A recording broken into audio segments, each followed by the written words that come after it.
干嘛一直皱着眉啊？我虽然被关在里面，但起码还活着。我会救你出去的。不知道。我想让你相信，我会救你出去的。我相信。我知道你在期待什么。你虽然没有找到家华端王之人，但你知道，那人一定在盯着你。你此次落难被圣上赶出宫，对他来说是天赐良机。你在期待他急不可耐，你期待他对你下手，这样你就有机会能够抓到他。什么都瞒不过你，还说自己不会卜卦算命。那你告诉我，我是不是一定会抓到他？他是要杀你，我也是要杀他的。但他不值得你搭上自己的性命。我一定会救你出去的。出去之后，我们一起想办法。可不可以请你给我一点时间？在这段时间里，不要伤害自己。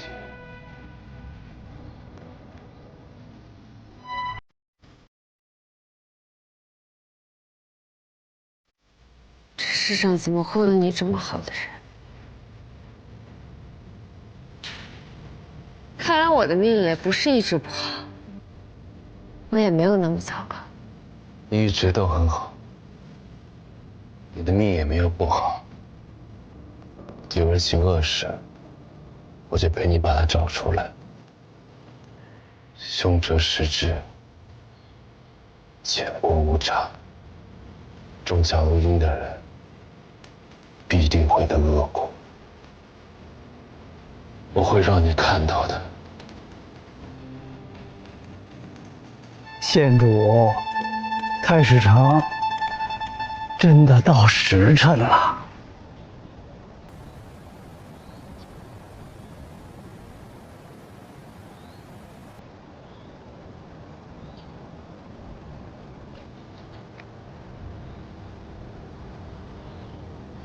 走吧。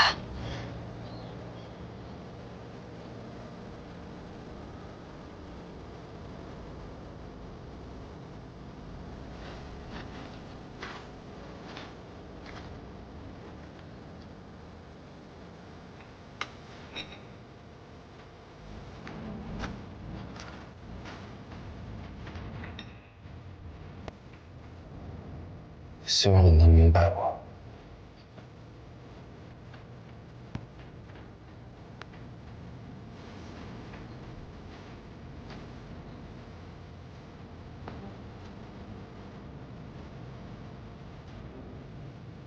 裴爷，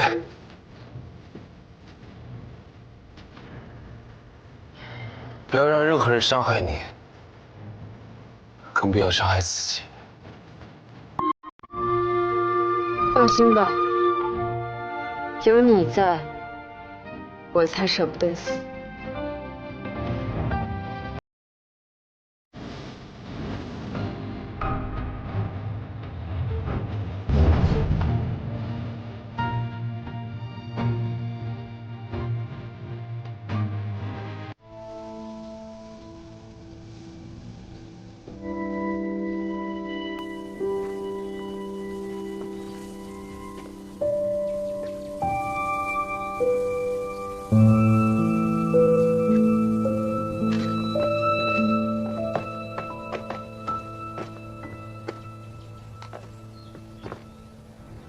县主，房间月白还在布置，很快就能休息了。不行，15年没回来，我还想再转转。这宅子很大，只有我和月白2个人，全部整理出来还需要些时候。不过县主喜欢去的地方，我们先紧着打扫；不常去的地方，我们最后再收拾，这样县主也能住得舒服些。回自己的家，怎么住着都舒服。县主，你没事吧？县主要进去吗？我想办法把门打开。你还有开锁的本事？那倒没有，这锁虽然是新落的，但门已经糟了。我可以想办法把门卸下来。你跟我久了，倒是越来越像了。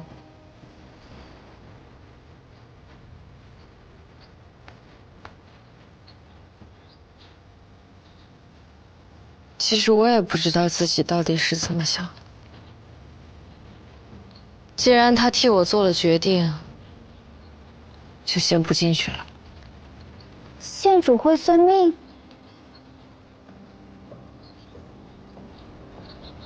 是太史城。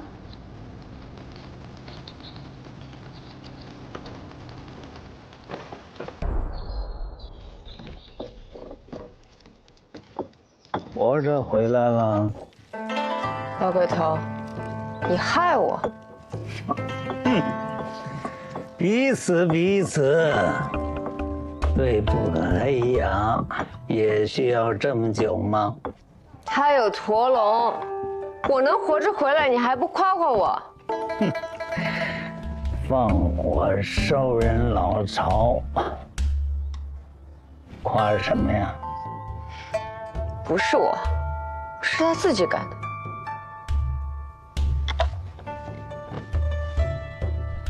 他死了。怎么，舍不得？他那还是有不少好东西的，可惜都见不得人。东西全烧了。那不至于。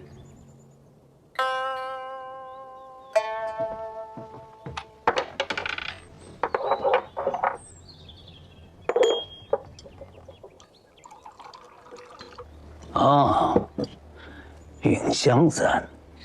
哎，买家呢？账簿没找到吗？账簿都烧毁了，但也没全毁。政务嘛，还是得尽全力抢救一下。不过这上面的字，办案嘛，也不能都用寻常手段。那是当然。不过被人知道也不太好吧？说吧，怎么才能给我？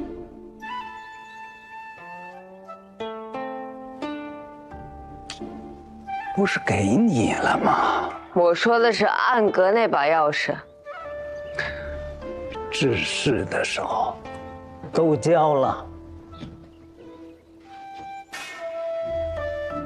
交了就交了吧。去哪儿啊？回内业局，政务入库。你起码得让我看看上面写的是什么吧。你治事了，看不得。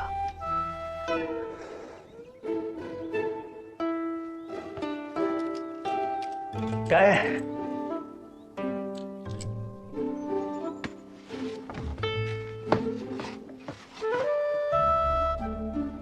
鬼丫头，又耍我呀！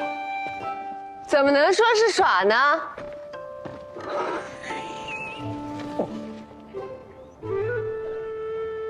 还行，心病解除了。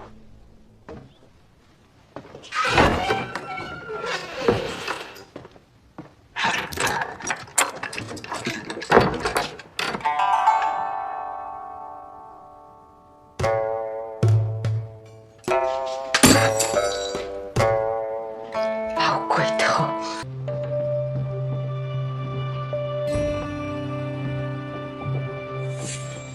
这佛台是你们娘子供奉的吗？是，娘子活着的时候，都是她亲自打理。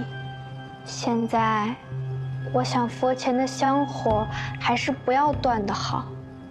娘子每晚都要在此诵经，那时身边不需要有人照顾，会让我和方生去休息一会儿。每晚都念吗？也不是每晚，诵经前会让我们点上香烛，基本上香烛燃尽了，娘子也就诵完了，刚好半个时辰。半个时辰。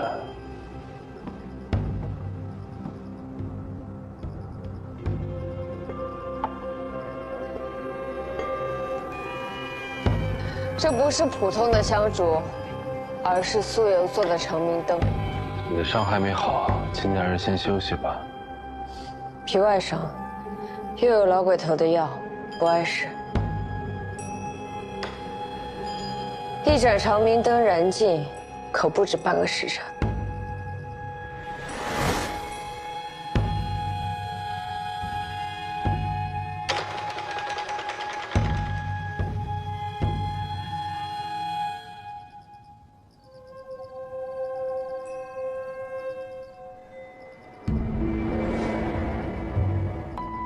娘子诵经居然要1个多时辰，没觉得过了这么久啊。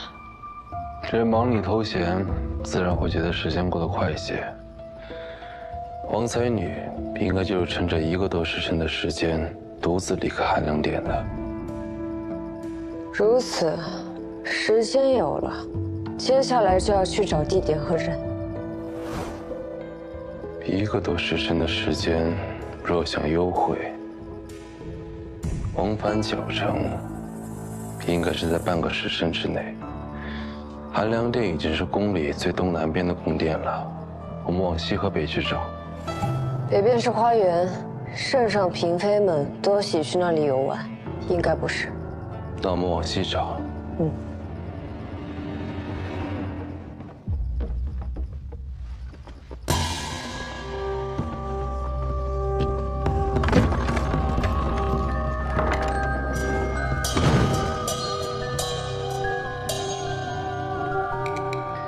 这里是在修的承恩宫，不过修了1年多，还没修好。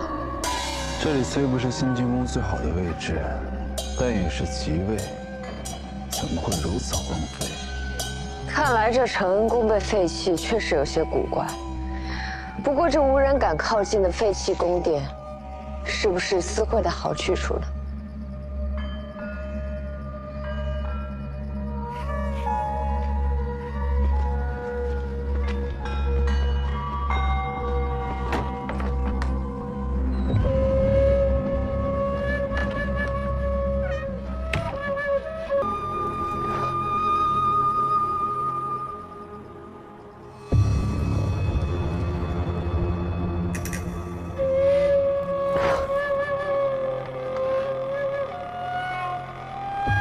秋秋，你看，整个承恩宫只有这一处偏房被修缮整齐，看来此处不一般。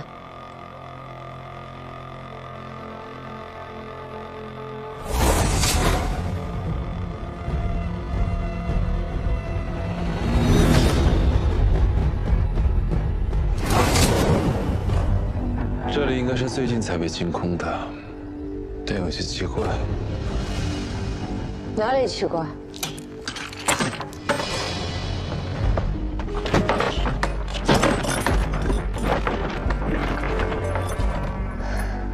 你将黄门反锁也无用，想在宫中杀人灭口，实在是痴心妄想。请仙主好好享受吧。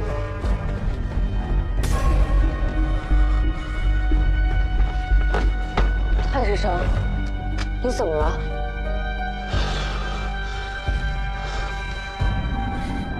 头怎么这么烫？屋子有问题。哪里有问题？蜡烛。有迷烟。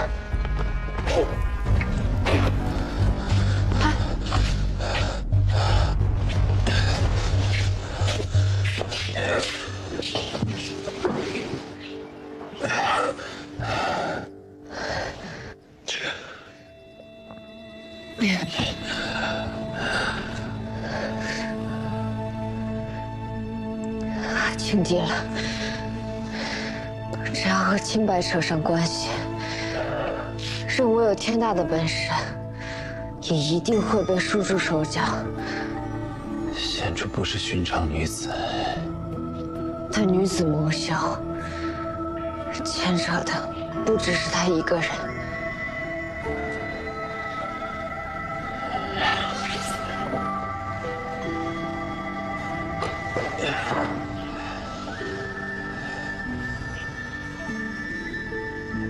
贤主将我捆起来，他们便无谣言可造。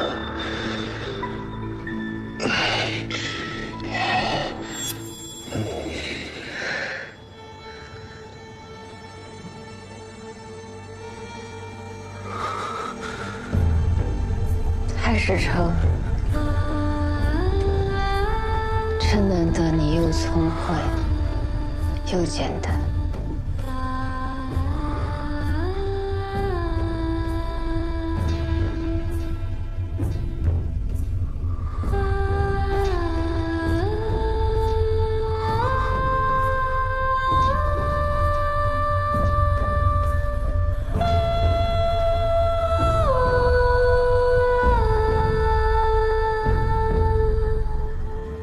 屋子太暗了。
贤主啊，贤主啊，贤主啊！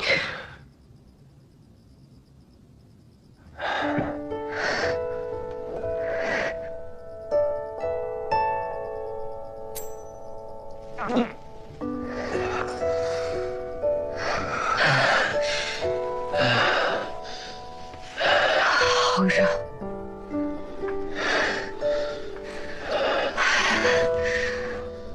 我们要不要把窗户纸捅破？什么？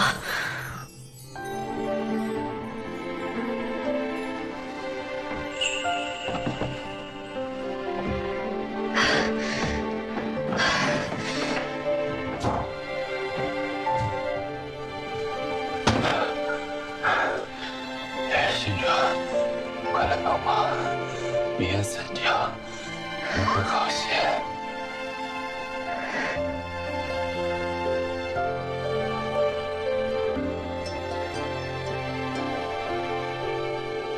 我中了迷，没力气了。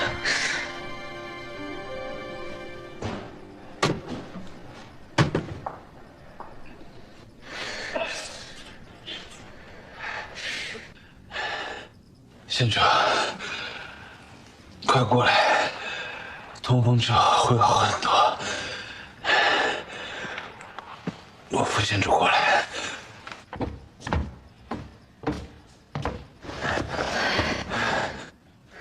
太师长，得罪了。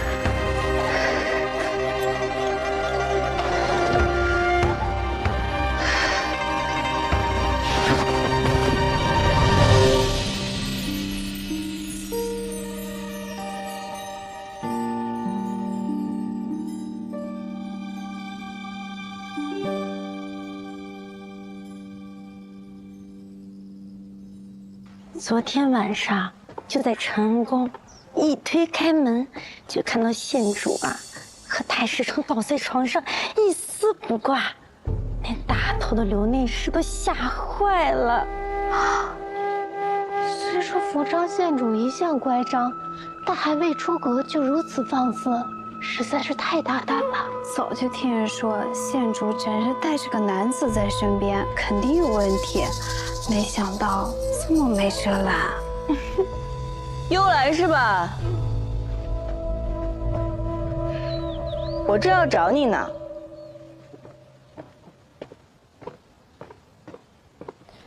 找我啊？有人托我带话给你。南角门的金吾卫说，你的心意他知道了，但他已有婚约，实在是不能接受你的情谊。你给他的帕子他也丢掉了，让你以后别再这样做了。心意，帕子，你在说什么？什么金吾卫？是他死帕？哦，对了，他还说让你以后别趁着值夜班的时候偷溜出去，万一这要是被人看到了，不好的。胡说八道！是哪个混人在造谣啊？你是淑妃宫里新来的幽兰吧？帕子上绣着个兰花。是。那就没错了。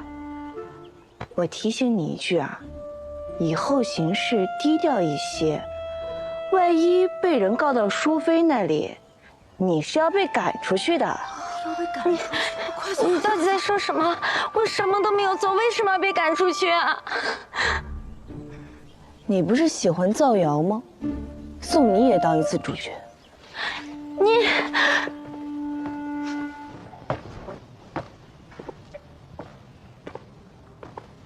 老大，你醒了？少兄呢？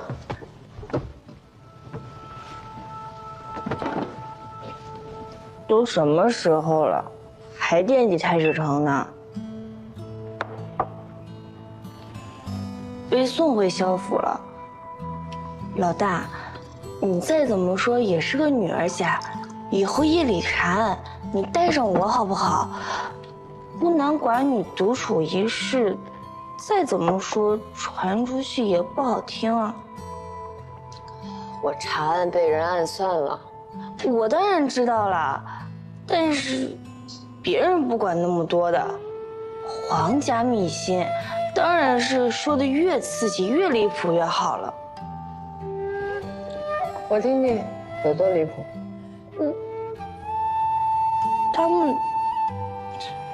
他们就是说。你和太史城借查案私会，然后点了合欢香，竟然用多了。哎，我不想听他们这么说你。我要是那么在意旁人怎么说，还活得成吗？只要你相信我就好了。我当然信你了。一群长舌，无聊至极。怎么找到我的？一个内侍说在承恩宫听到了怪声，还看到了鬼火，非得说闹鬼了。之前寒凉殿那案子闹得宫里人心惶惶的，那个内侍就和一队禁务卫去把承恩宫里里外外搜了个遍，然后在最里边那个房间看到了你和太史城。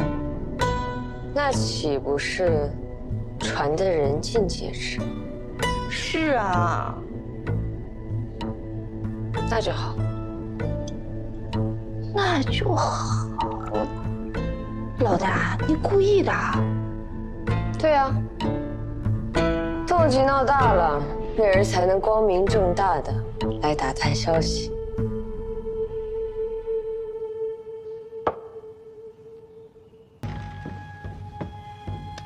娘子万安，为贤妃万安。佩仪，快过来。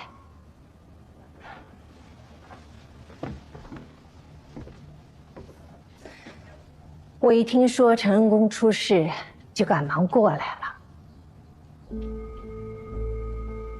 承恩宫是圣上赐给韦贤妃的寝殿，虽然还在修葺中，但终归算是她的地方。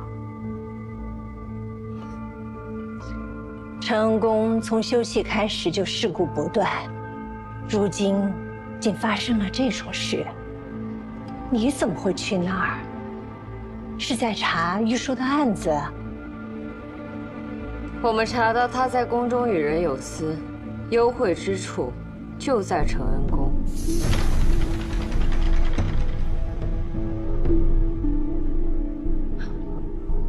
这么大的罪名啊！有何实证？那夜去查案，有些线索无法告知韦贤妃。我就说啊，这承恩宫风水有问题，我必得向圣上恳请，不如就推倒重新建算了。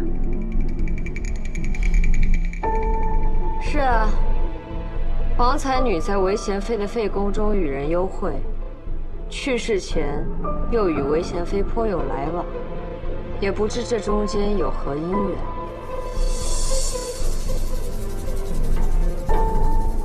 佩仪，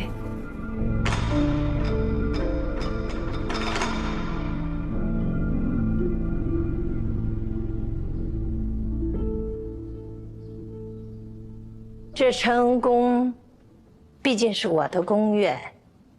发生这种事，我自然脱不了干系。佩仪若要查我，我自会知无不言。韦贤妃既然不介意，我可就派人去查了。我自是不在意那些，只是有些事，外面传的风言风语的。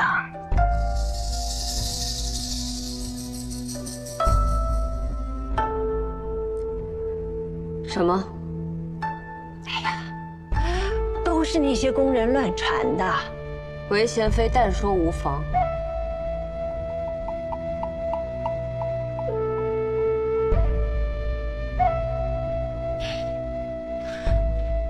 那些乱嚼舌根的，传你和那萧怀瑾共度一夜，还说你们还用了合欢香。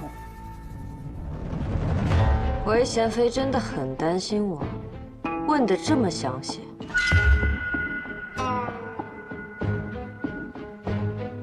敢在我和姐姐的院子里嚼舌根，不想要脑袋了是吧？妹妹息怒，我也是关心则乱，实属是我多事了，岂无牵连旁人。只是眼下要紧的是佩仪的名声，不能任人再传下去了。姐姐觉得应当如何？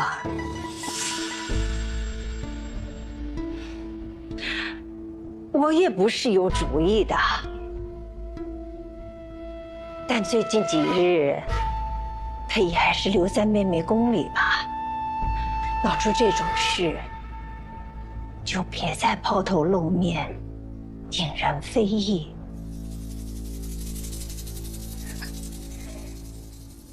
姐姐这话一说，旁人会不会非议不知道，倒是把这不存在的事情给坐实了。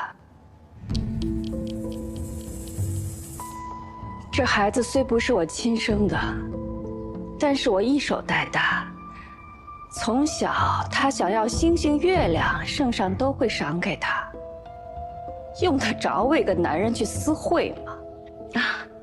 是了是了，我就说呢，此事蹊跷，一定是闹了什么误会了。我只是担心，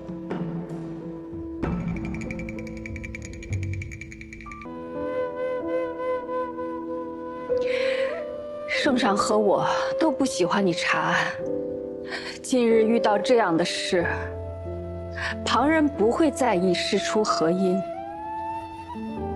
只会为一夜风月添油加醋。随他们去说好。胡闹！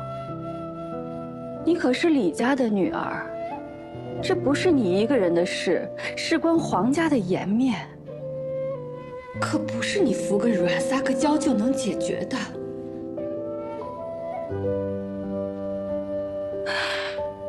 圣上让人把你送到我这儿来，说明他已经知道了，还默许我来处理。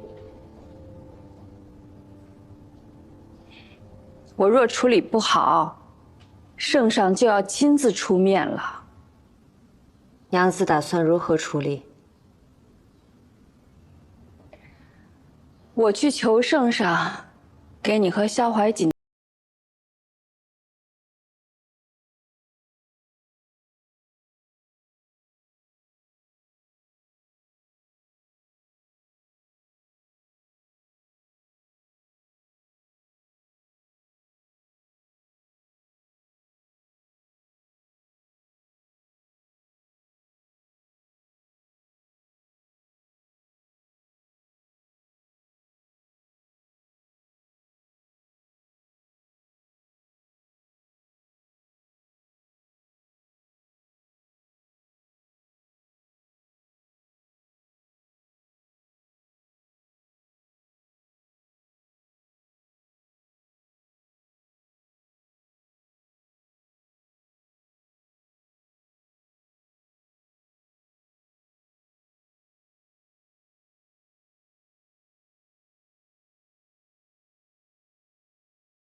我早就告诉过你，让你离李佩仪远一点，你非但不听，如今还传出这种事情，你让我们萧家的颜面往哪放？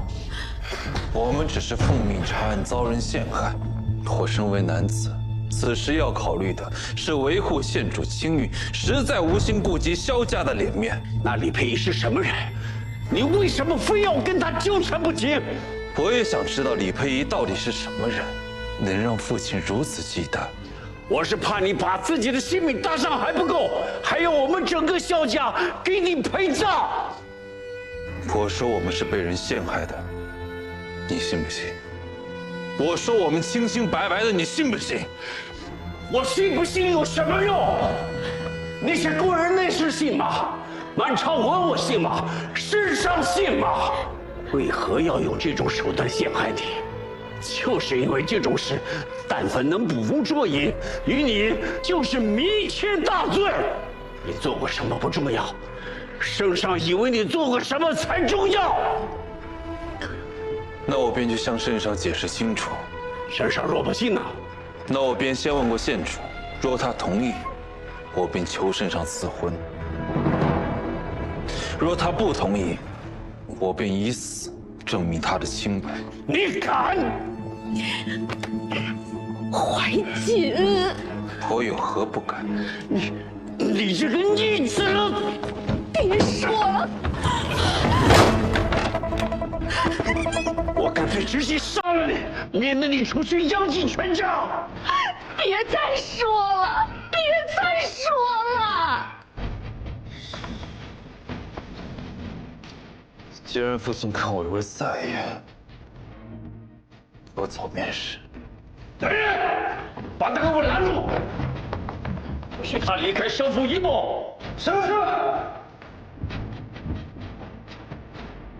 县主来了，我们实在拦不住，他前面在听。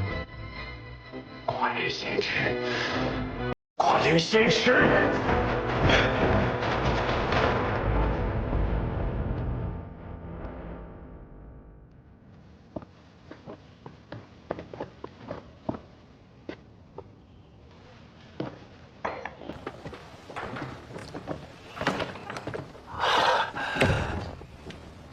县主怎么会到我府上来？案子还未了结，来找我的搭档一起断案去。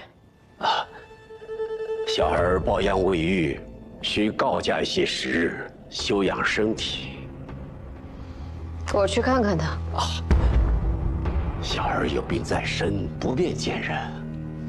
我颇懂医术，刚好可以为太史丞诊治。县主，你到底知不知道自己现在是何处境啊？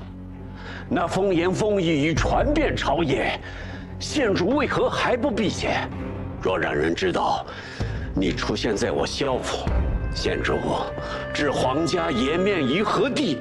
又要我萧家如何自处啊？萧太傅无需担心，淑妃娘子已经决定禀告圣上，为我和太史丞赐婚。这样我们既不用避嫌，萧家也可以安然自处了。县主虽历来无所顾忌，但婚姻大事，岂可如此随意？太傅是对我不满意，还是对我家事不满意？县主只是欲加之罪，何患无辞？原来萧太傅也懂这个道理。我们遭人陷害，你又何必如此动怒？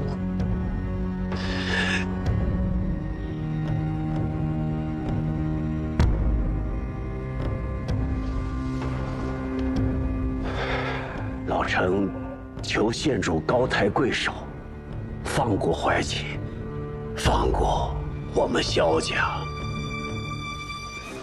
那现在萧太傅是有求于我了，那我们可以好好谈谈。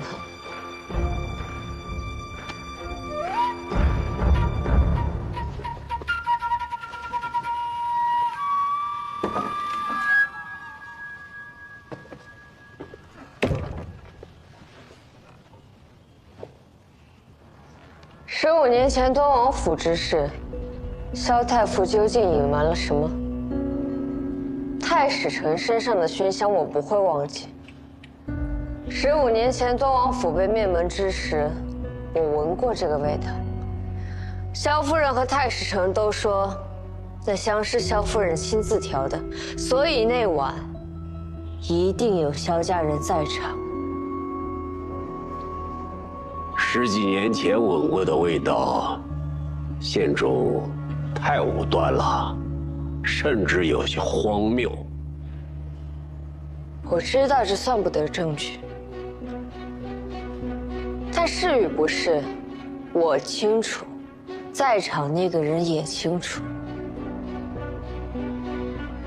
味道我可能会记错，但那一日我落水之事，我不可能会记错。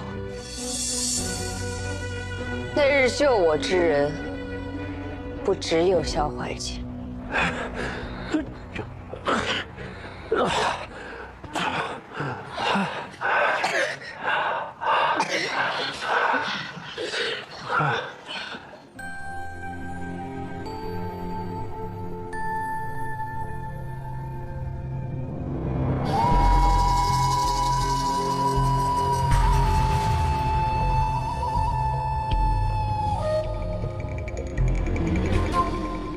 我幼时经历过太多事，失去了很多记忆，但遇到太史丞之后，那些碎片被一片片、一点点拼凑起来，我竟然想起来一些了。说起来，萧太傅还是我的救命恩人呢。你想说什么？我想说关于落水获救。太史丞和淑妃娘子告诉我的，都是与事实截然不同的故事。太史丞当时年幼，我不知他是记忆模糊还是故意隐瞒，但我知道萧太傅一定知道什么，为了某些目的而隐瞒了真相。此事我不记得了。就算我救过你，你也应当感谢我们父子，而不是恩将仇报。这个故事就像我家被灭门一样，看似完整，但实则充满破绽。而更巧的是，它都与萧家有关。县主若执意把自己的无端揣测当作罪名强加于萧家，我无话可说，只能上报圣上，求个公道。没关系，我有的是时间，只要太史丞留在我身边，我总会想起来的。你从一开始就是在利用怀瑾。是又如何？现在我与萧家是一条船上的人，你可以什么都不说，但你要做好每时每刻被我缠上的准备。一旦赐婚，我就会请命入住萧府，你日日夜夜都别想逃离我。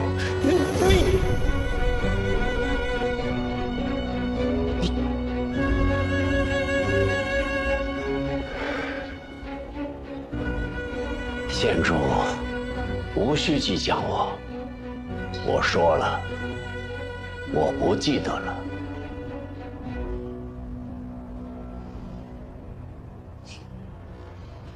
看来害我家之人，连萧太傅都记得。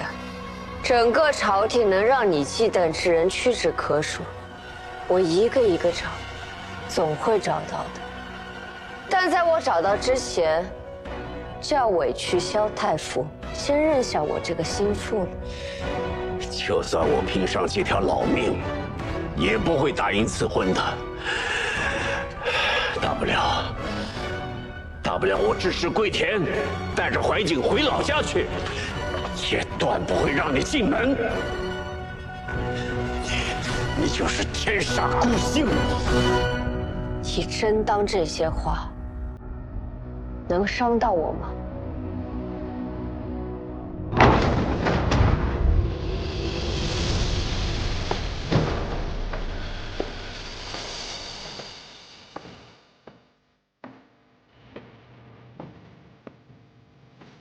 你敢踏出这个门，就再也别想回来。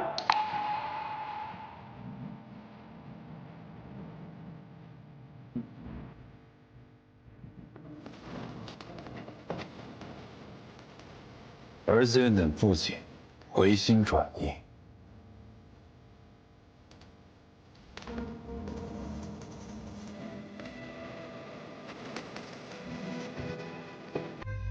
县主，请。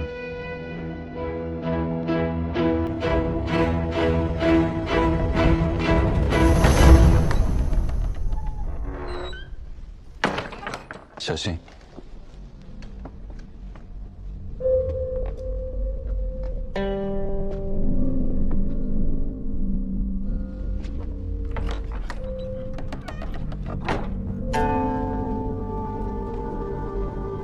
血腥味很重，太史丞不必硬撑，大门一关，我自己来查便可。这里只有你我，怕什么？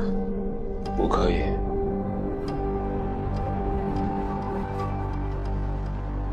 香炉是房间的中心点，你面前是坎位，以8卦的方位划分，北坎南临，东正西对。房间如武章人一贯作风，严格按照吉祥生财的方式布置，有门窗，但并无破坏的痕迹。对位有一宽大床榻，两侧各放一盏灯。正位设有一扇窗，可见园中竹林。窗前摆放一张紫檀木书桌，桌上有文房4宝，书本3卷。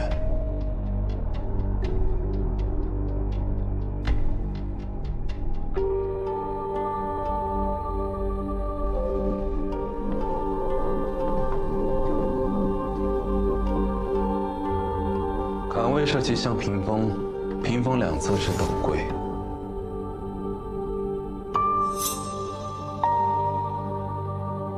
前位放了一张高机，瓷盘里放着一些金饼。此处为房间财位，应是为招财所设。这些均没有被移动过的痕迹。去看看尸体。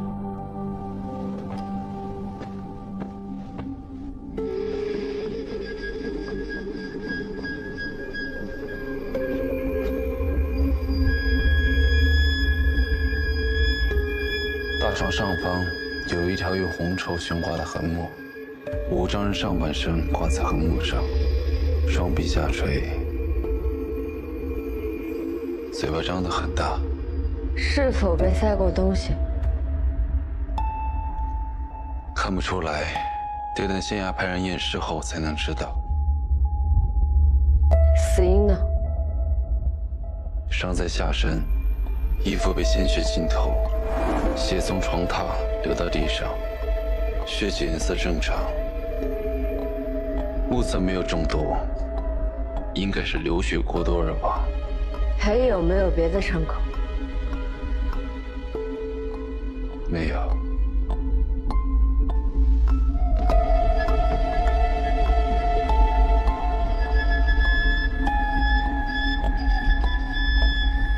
关节已经开始僵硬，但还能弯曲，县主应该能推断出死亡时间。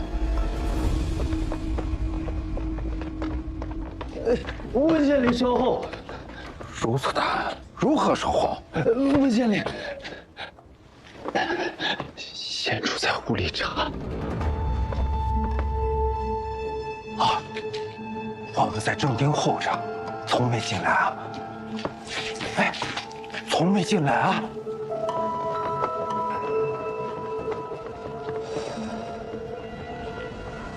死亡时间应该是后半夜。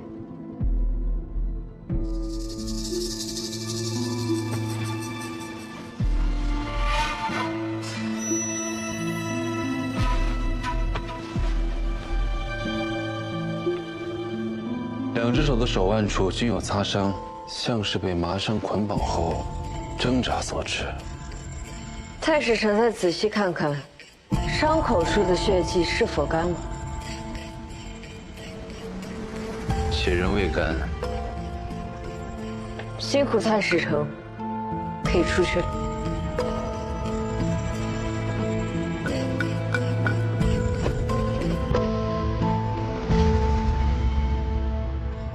此地潮湿多蚊虫，这2年客房许久无人居住，恐怕要多熏一会儿，晚上才能睡得安稳。昨夜驱蚊的熏香，把死者用的和其他人用的各取1份给我。是。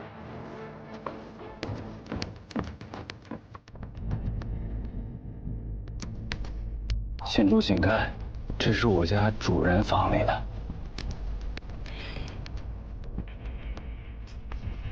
紫苏、艾叶、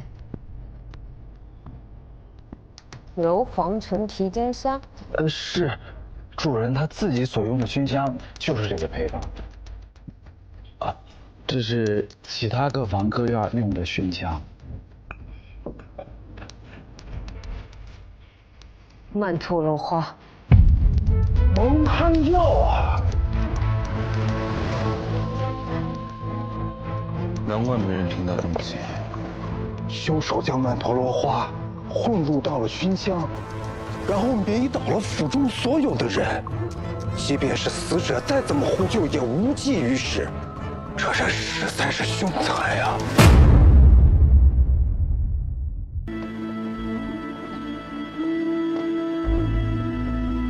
这院子没人打扫？当然有。竹林茂密，经常落叶，很难打扫干净而已。就是那边的侧门。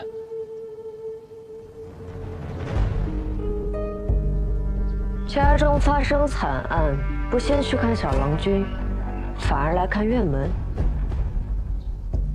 今日一早便已派人查看，小儿一切如常。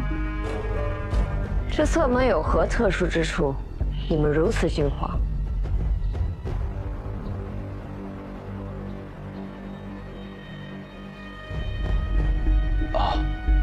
我家主人看中布局，这门是用来聚气的。主人再三强调，绝不能过人，还特意加了锁，锁上有机关，只有主人能打开。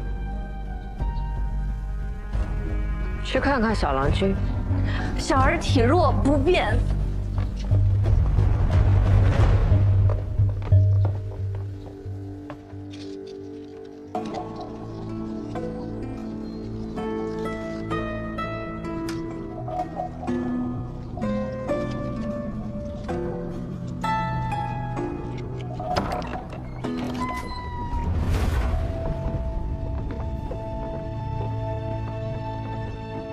母亲，这是福昌县主和太史丞，是家里的客人。我们已经见过县主、太史丞，给母亲请安，请母亲节哀顺变。你昨晚几时睡下的？阿爷让我每晚虚实就要上床睡觉。这么早，能睡着吗？睡不着。安躺在床上，看着墙上烛影晃动，看着看着便也就睡着了。你房中可有熏香？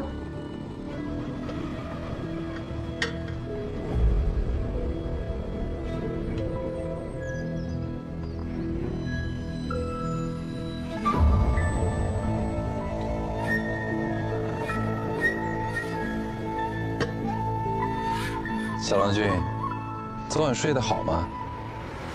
风大雨大，电闪雷鸣，我有点害怕，睡得并不好。除了雷雨声，还有什么动静吗？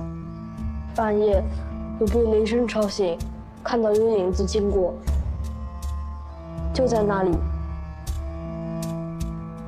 人影。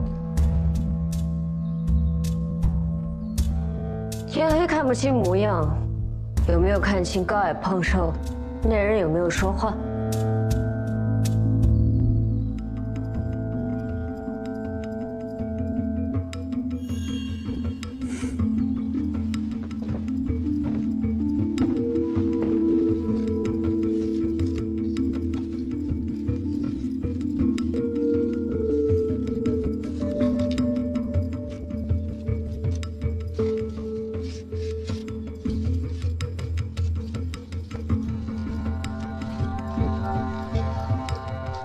小郎君，你看见的人是不是这个样子啊？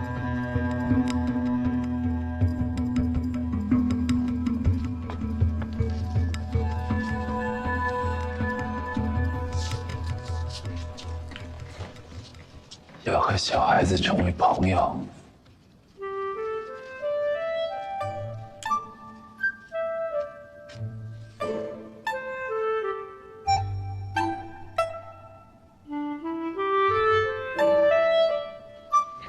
母亲，你好厉害呀！想不想给阿爷报仇？你若是能想起来那人长什么样子，我马上把他抓回来。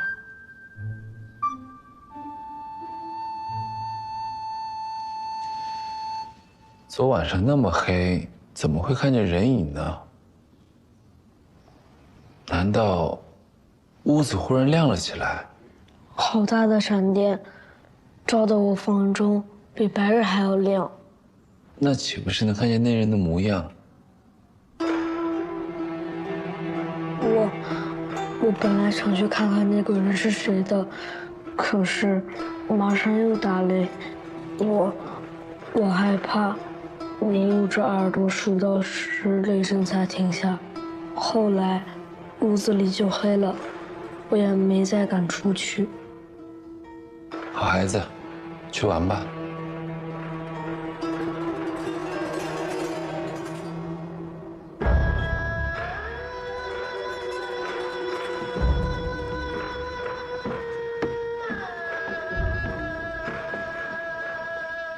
能认出来是谁吗？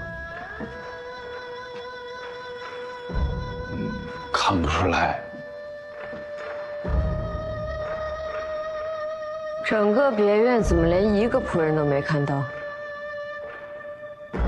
这别院幽静，又用了堪舆术，郎君不允许随意进出。我平日也是不能来的，只有钟伯，他的八字五行与此地相合，可以自如出入。如今往日也是由他照料。钟伯房中可有熏香？刚才给县主一并看过了，也有那个什么花。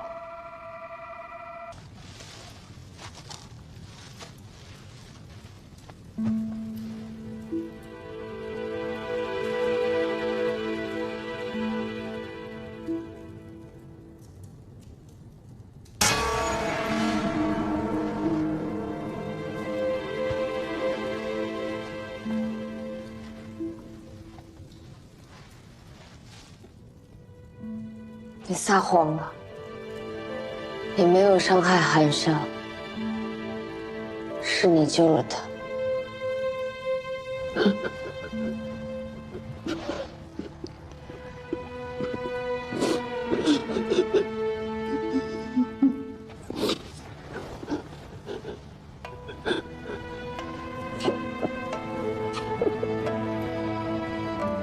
谢谢。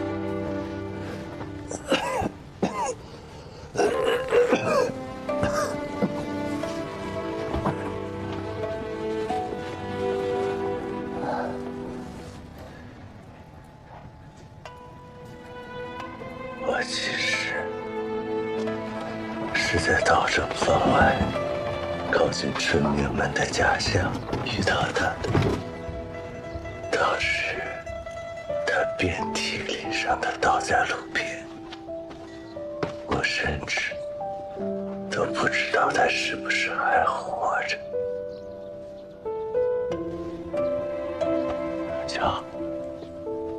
安笑，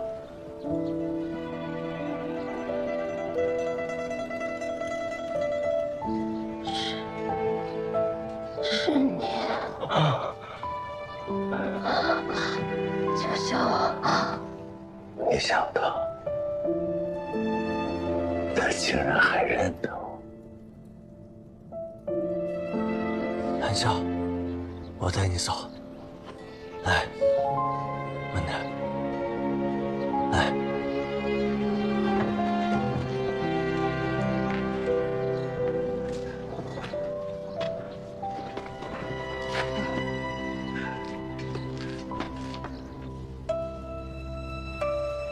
我仰慕韩笑，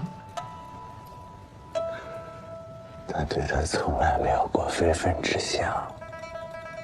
我把他带回住处，照顾了3天3夜，他才勉强有了点意识，能跟我说说话。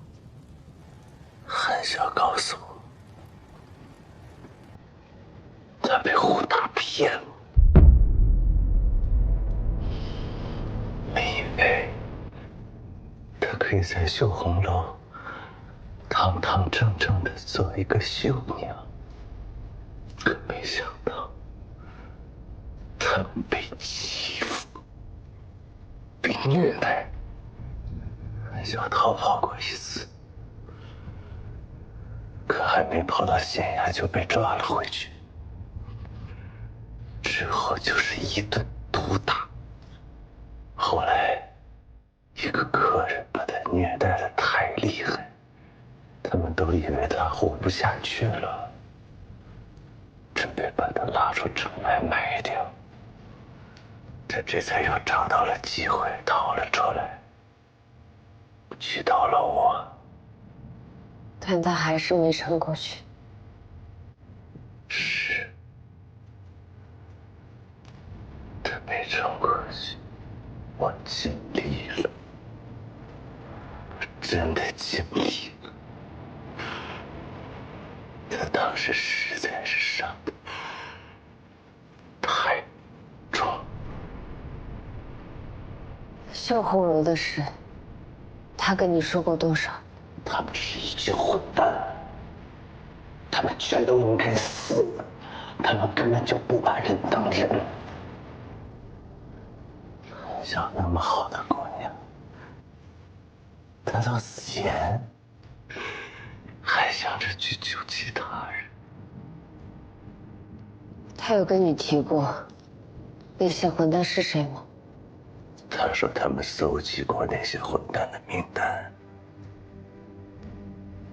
他说我不是他们的对手，叫我不要冒险，我只能杀了胡大。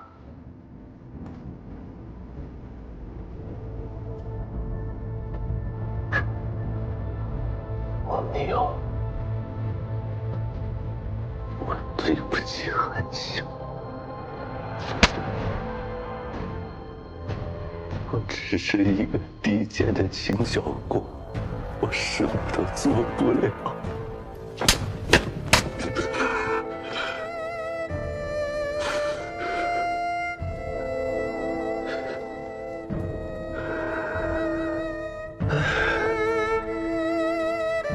我听说县主你很厉害，破过很多大案子。可是我见不到你，所以你故意把韩笑的尸体埋进宫墙内。我只是在等一个我根本就不知道在哪里的机会，也不知道要等多久。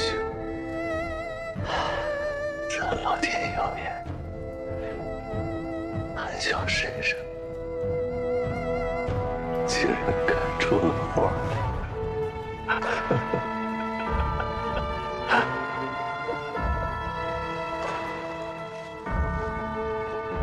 你为了让县主调查绣红楼，不惜以身入局，可你连死都不怕，你为何不直接告诉县主，韩笑因何而死？我不知道。县主是不是真的可以帮韩笑报仇？韩笑跟我说过，那些人有通天的本领，只怕还没报仇，就自身难保了。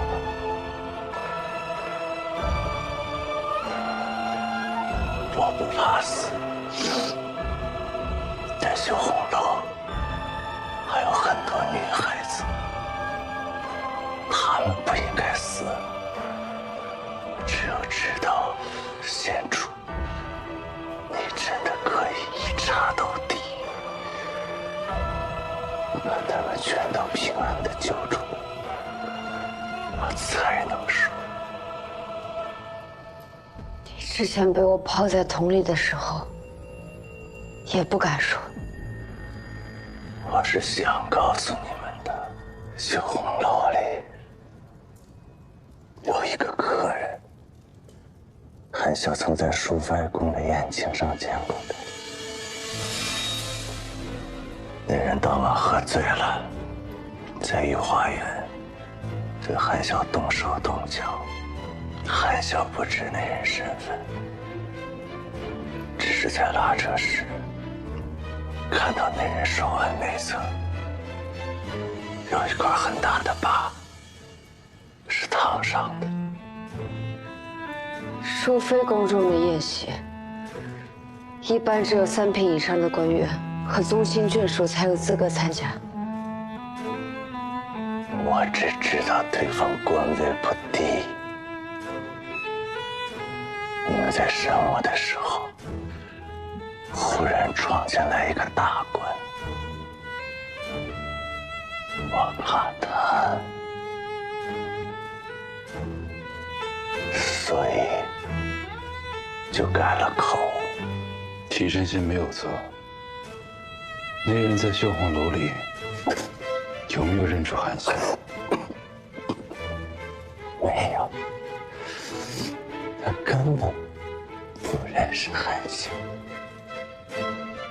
只是韩笑被人用鞭子抽打时，那人曾出钱阻止。为何阻止？因为他说女人身上的伤疤叫人恶心。县主，他绝不是好心，他从来不把那些女孩子当人看。只是他含笑的人不敢惹他，再没用鞭子抽打过含笑。陆振林还装死，说没有见过其他客人。那人官位更高，陆振林更不可能招了。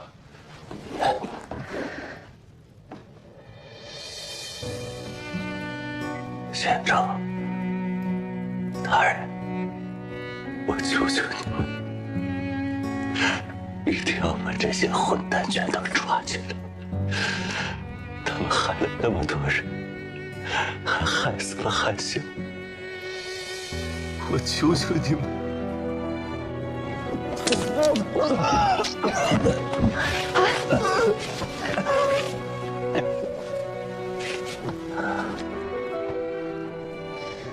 你中毒了，蝙蝠的毒。宋府，我的死不算什么，但不能让那些人就这么死了。我会全力救你，救得活，你就随我一起把他们抓回来；救不活，我直接送他们去陪你。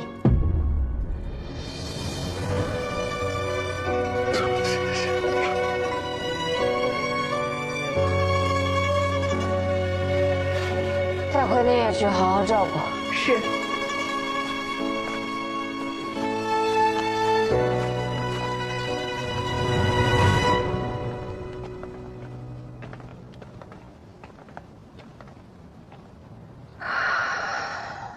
别灰心。为什么这么说？你从不安慰人，娄愁已经没救了，你却安慰了他。星辰消失了，顺着轨迹还能找到，可是人死了，就回不来了。还要查吗？当然要查。韩笑、陶之已经被他们害死了，或许还有别的已经死去的女子，连名字都没有留下。如果连我都不查下去，还能有谁为他们讨公道？那我便陪你查下去。卢振林认定，只要什么都不说，就只会落个侠妓或者强奸的罪名。但韩笑是长期受他虐待而死，一旦沾上人命，他定会交代些什么来保密。我有办法。我也想到了一个法子。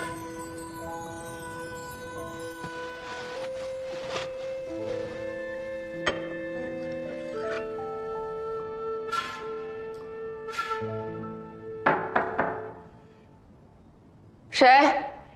是我。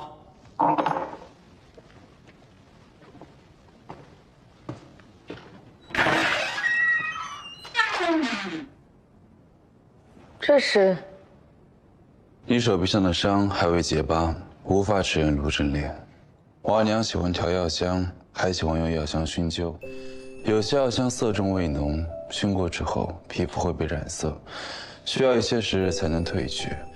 新长出来的皮肤娇嫩，比原有的皮肤更容易着色。熏伤之后，应该就能看见伤口的轮廓了。那快开始吧。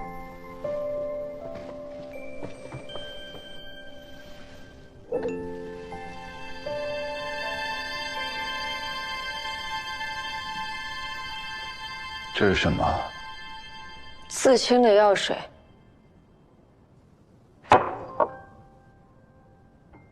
县主又想干什么？按照原来的伤口把皮肤划开，倒上刺青的药水，就能看出伤口的形状。然后呢？然后就能指认卢正廉了。那你的手臂呢？就打算一辈子带着这个自信？也没什么不可。你不要跟我说身体发肤受之父母的道理，我阿爷阿娘都死了，他们不会怪我的。对于县主来说，查案大过天，比你的身体，甚至比命都重要。如此兢兢业业，义无反顾，萧某自愧不如。可若县主受了伤，有新的案子要查，又将如何？我自有分寸。县主的分寸，不过是一向独行，不愿麻烦任何人。这样不好吗？简单直接，能最快得到答案。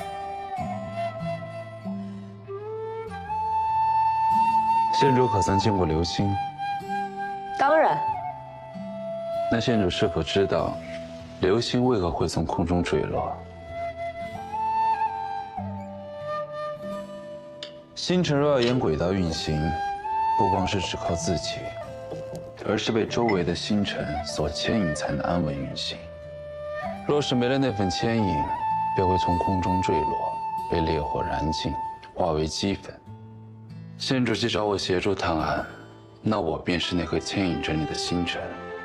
不光是我，内思伯、五人、顾四指，还有许多人，都与县主相牵引。县主往后不必再用伤害自己的方式查案，我作为你的同僚，也会帮你想其他的法子去解决问题。你受伤，是我的失职。多麻烦？我不怕麻烦，因为星星之间是相互牵引的。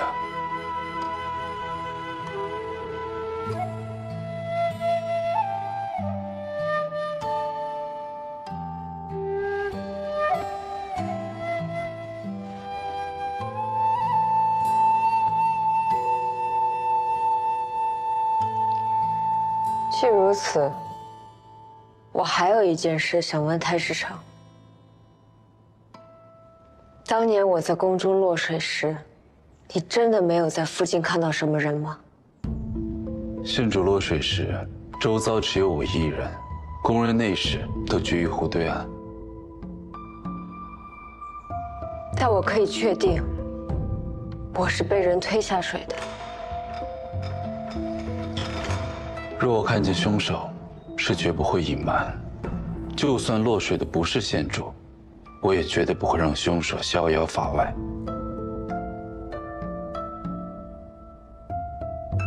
好像有点烫。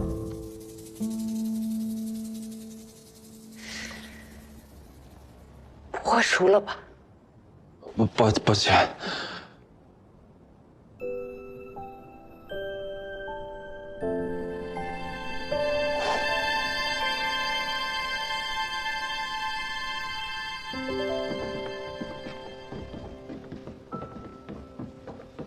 二位，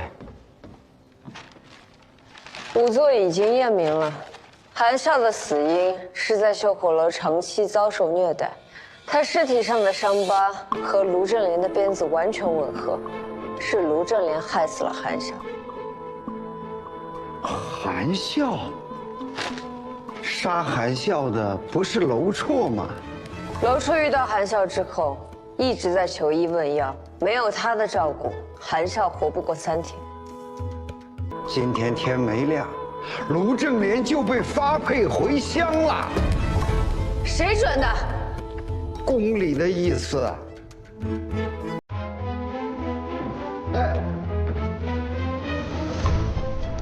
我去找卢正廉，你去内业局找老鬼头。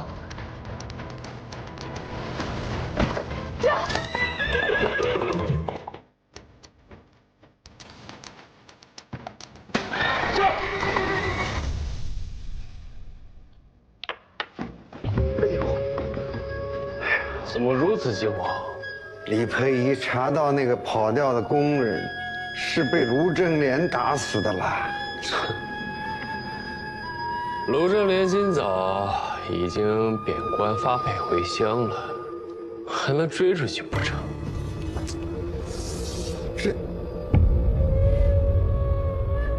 真追出去了？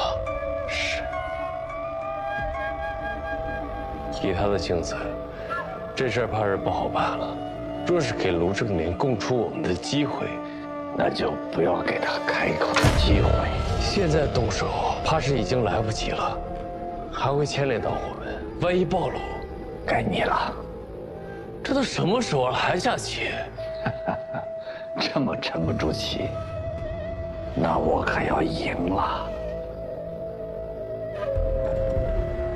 别急，此局看似山穷水尽，实则仍有转机呀。田园之术看似无路可走，如何破局啊？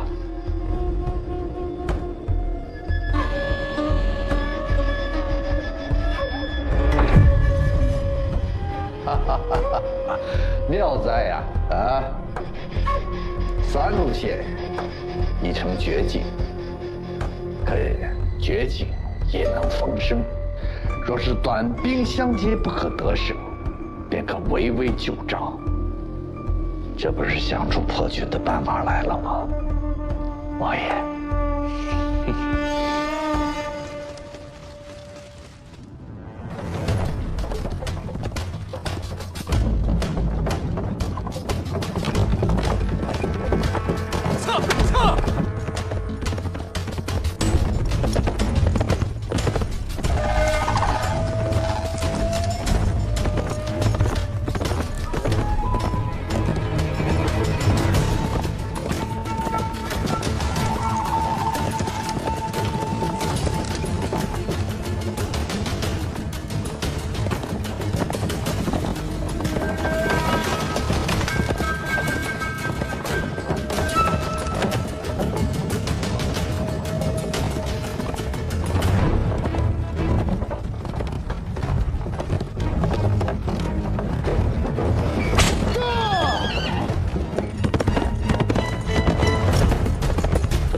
怎么回事？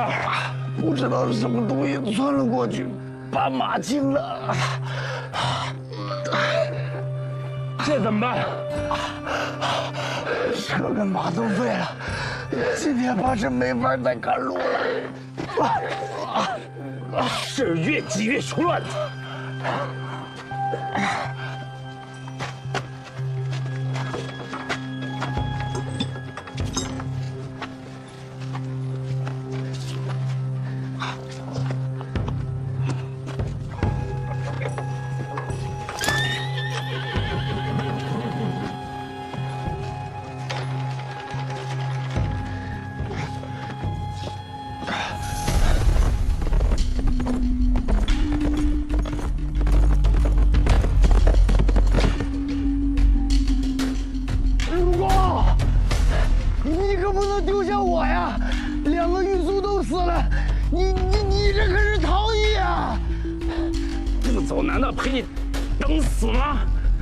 王爷为我谋了条生路，现在让你这个废物给耽误了。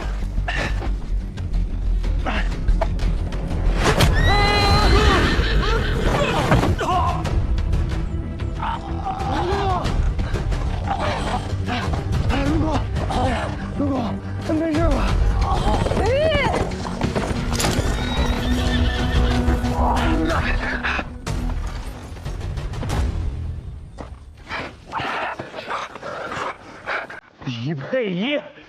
你敢谋害四匹官人！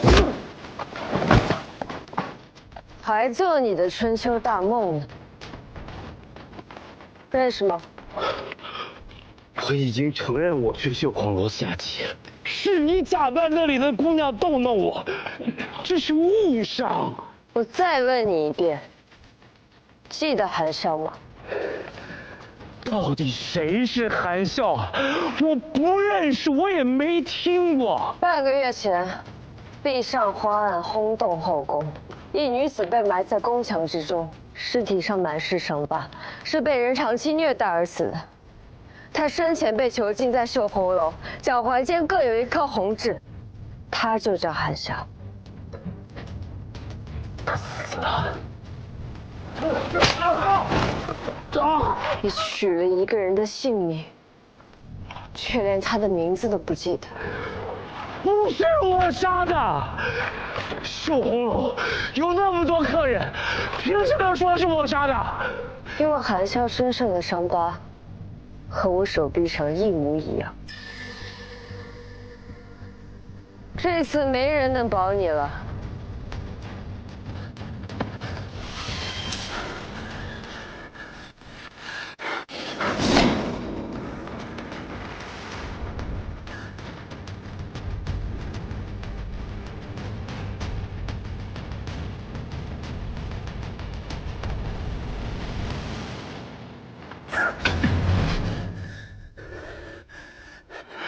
你不敢死，你处心积虑谋划这么多，就是因为你太想活了。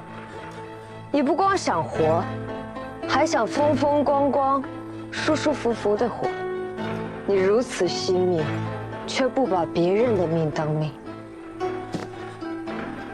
我倒是可以送你一程。别！绣红楼的事我全知道，饶我一命，我都告诉你，我全说。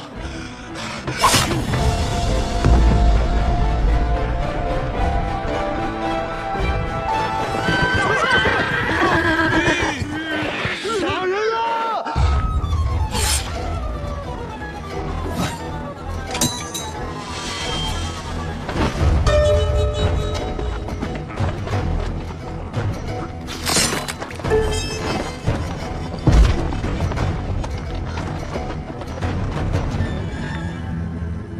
县主啊，你这是？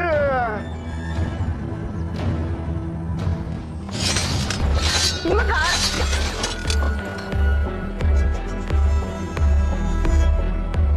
吴老三想干嘛？内四伯，现在是我想干什么吗？县主杀了人，这么多人都看到了，你说现在该怎么办？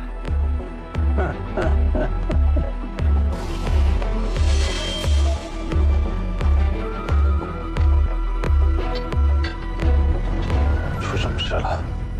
我赶来的时候，马车翻在路边，卢正廉正准备逃跑，他为了保命想要招供，车夫就把他推到了我的肩上，最后又抹了自己的脖子。这说法可信度有几分？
为你作证，8分。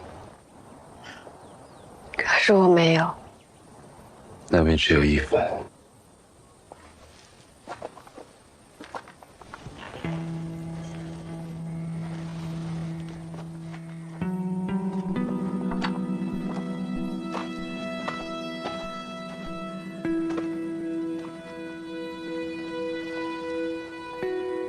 带我去大理寺吧。这不行，案子是内卫先发现的，要去也该去内业局。行了，此案重大，上报圣上。内四伯，押嫌犯李佩仪进宫面圣。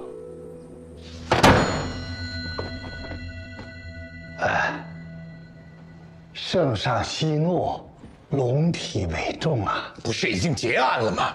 他去追卢正廉干什么？说是另外查到了其他的证据，这卢正廉与壁上花案有关。他还想查绣红楼？是。那他怎么可能杀卢正廉？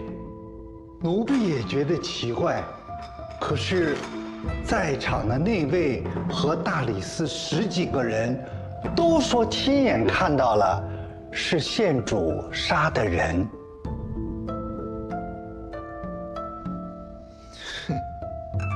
看来佩仪是戳到他们痛处了。他们也许想给自己留一条后路，也怕圣上继续深究。不过如此一来，县主的处境就更加的难了。查，我倒要看看，他们还能冤死朕的一个县主。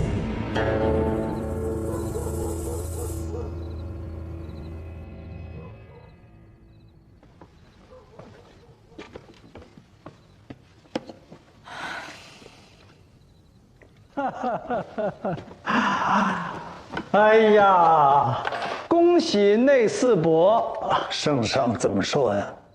圣上，这等事无需劳烦圣上啊！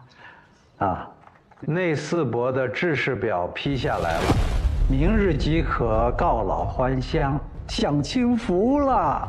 你说什么？制式表递上去几个月了都没动静。如今县主被陷害入狱，你们就要赶内四伯走？你们混蛋！这是吏部层层批阅定下来的，也是觉得内四伯操劳太久，才托奴婢速速送来。奴婢好心跑一遭，怎么平白被你训一通？杜知行管教无方，实在不好意思。真是。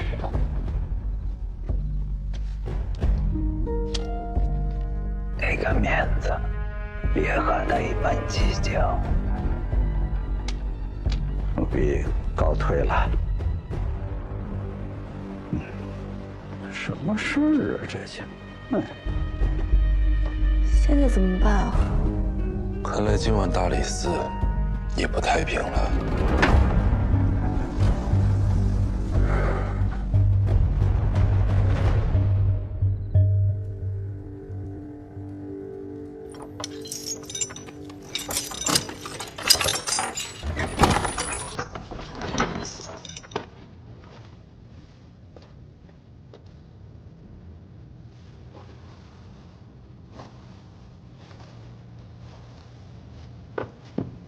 县主，吃点东西吧。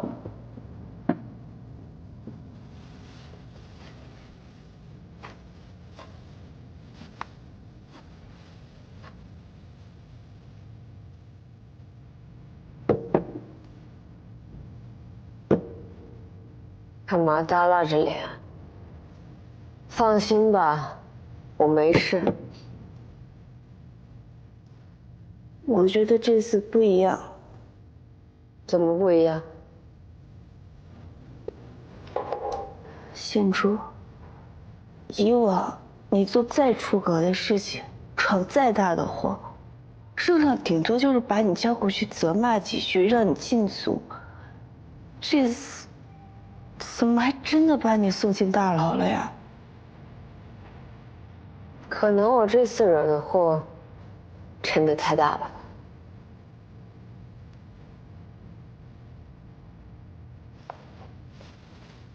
县主，我们不查了好不好？你去跟圣上说，秀红姥姥的案子可以结了，他们是不是就能放过你了？你这是干什么？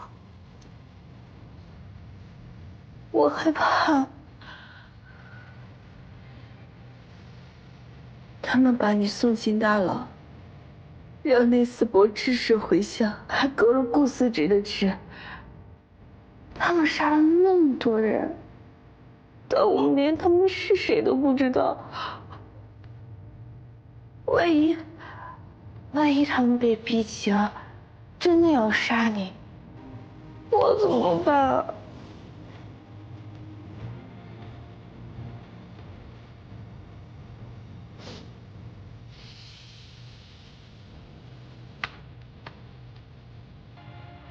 别怕，他们真的想杀我，肯定不会留你一命的。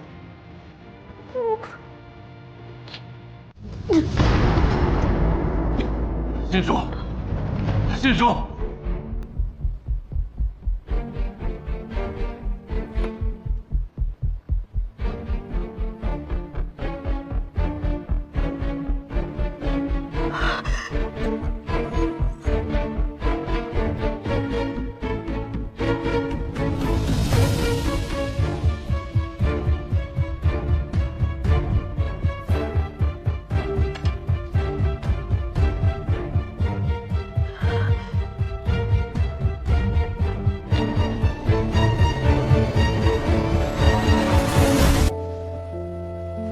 这案子只能我来查，如今有些眉目，不需多时便能查明真相。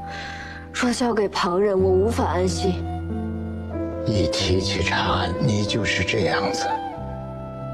切记，别伤了自己，别再出人命了。毕竟这件事情闹的动静实在是太大。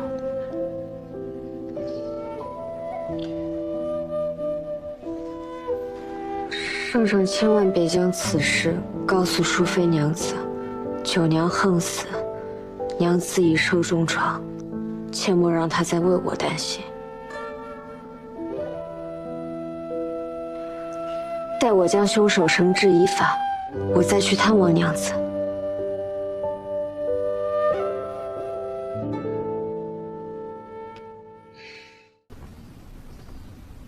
县主，算我求你了，你下次千万别不打招呼就做这种事儿。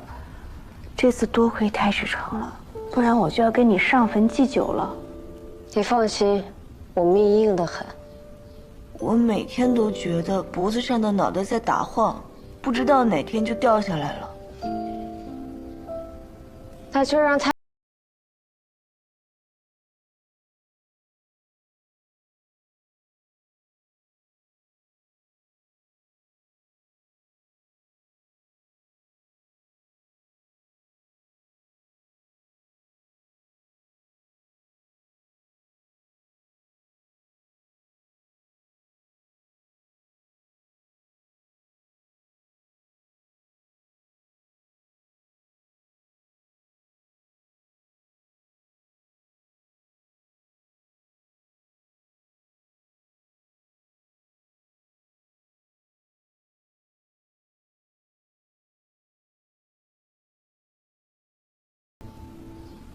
是这个案子的凶手。你也察觉到了。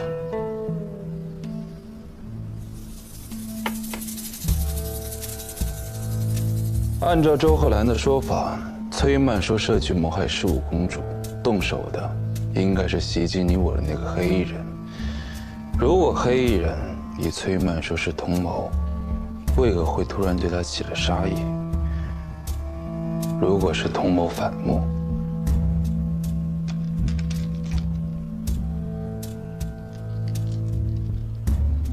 人点火后躲在舞台下，之后混入回纥王子队伍出宫。先是偷袭你，再回到内侍省杀死刘德义。若是再去延寿坊杀死崔曼书，时间上根本就来不及。杀死崔曼书的另有其人。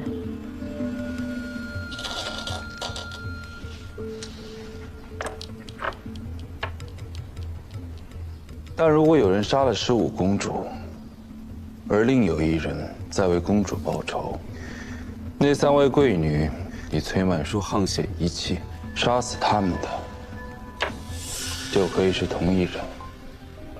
以你对公主的了解，什么人会为她报仇？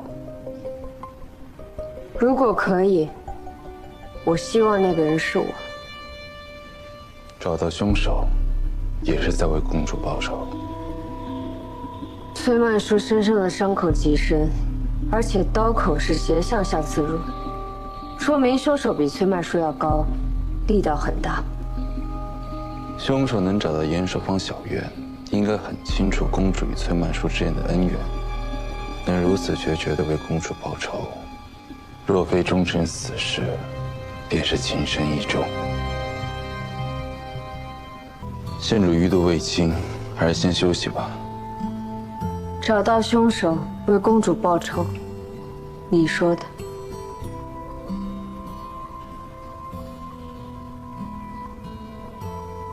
县主总是这样以命相搏。在关心我。好不容易把你救回来，我不想是一场徒劳。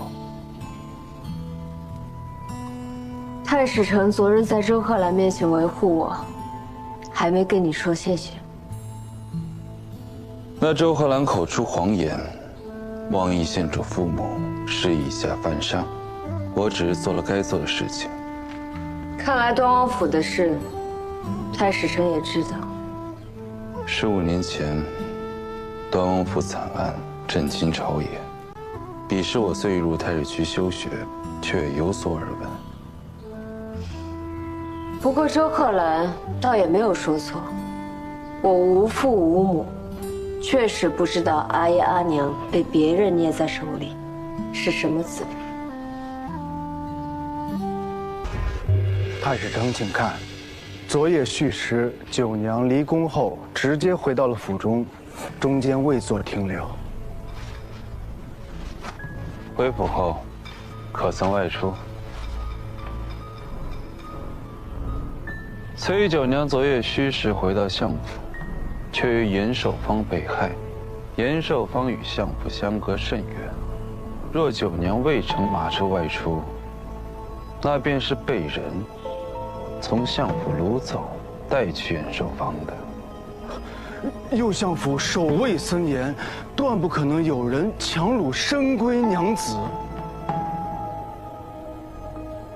昨夜九娘坐了谁的车？老实交代，否则每人50鞭。是我送九娘去的延寿坊。入延寿坊之后，九娘便让我把马车停到一处宅院外，便下了马车。之后，便让我径直回去。那小院中，可还有什么其他人？漆黑一片，应当是无人。这一路上，尤其在延寿坊中，可见到一个独行的男子，身高6尺，身材魁梧。并未见过。九娘上马车时，穿的是什么衣服？啊，黄色襦裙，外加一件花色皮袄。可带了包袱啊？未带。这些丫头笨嘴拙舌的，怕说不明白。县主有什么话？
起来吧。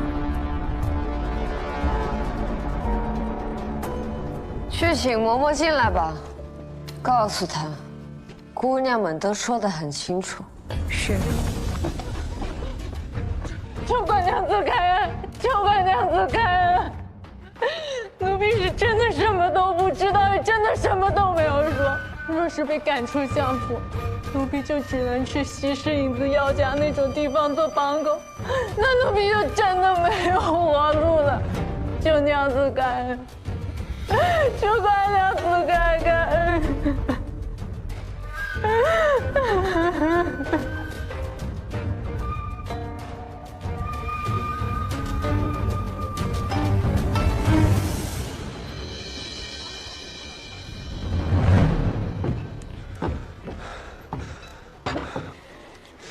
查到了，是宅子原本属于本第一富户分出去的数字，这数字短命，宅子就空了，没人敢住。后来一手给了一个胡商，我们好不容易查到那个胡商，又说已将宅子租赁给了一个叫郭华的将士郎。可找到郭华了？没，但是，我把契约从胡商那里拿来了。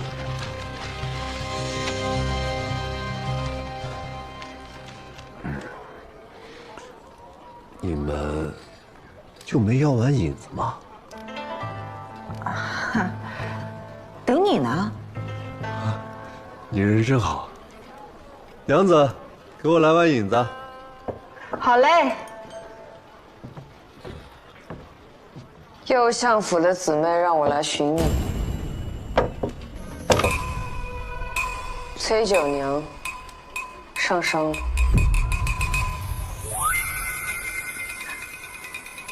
娘子坐吧。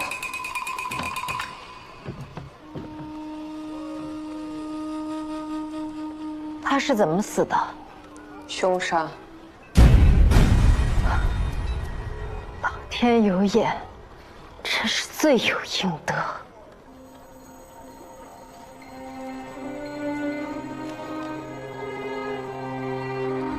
我叫丽娘，我这张脸便是拜他所赐。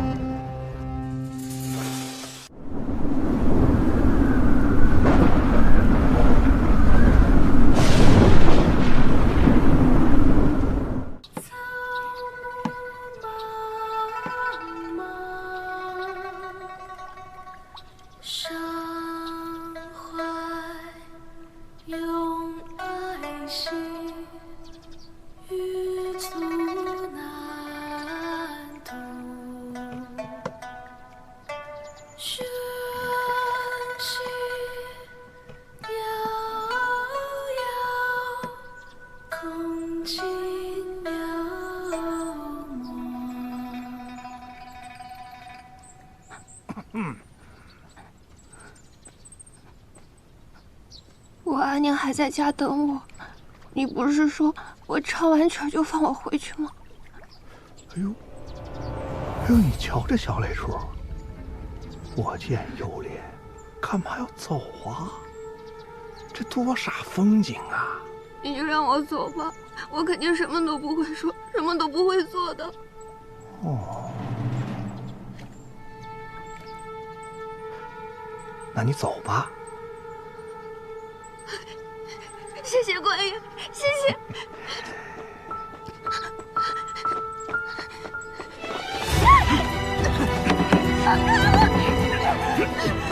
师爷辛苦了，杜县尉说这个小丫头就给您慢慢享用。正宫清风俊杰，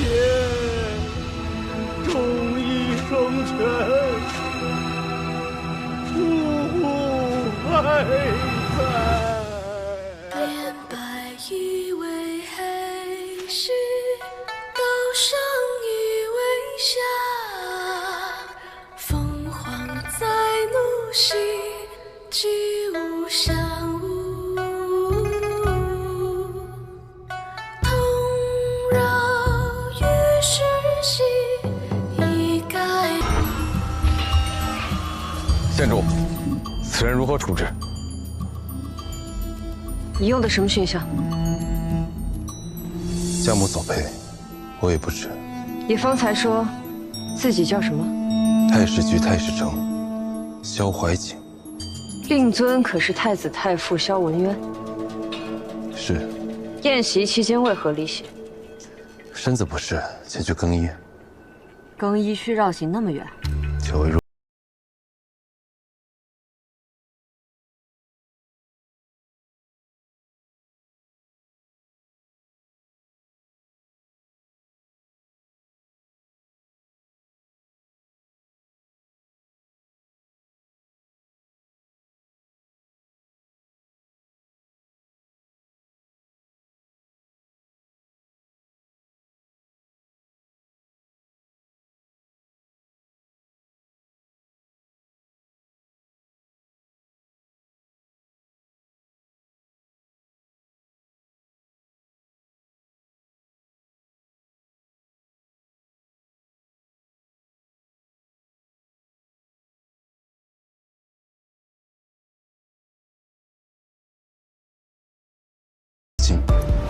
挂中有乾坤。装神弄鬼，带走。是。如意阁上有情况。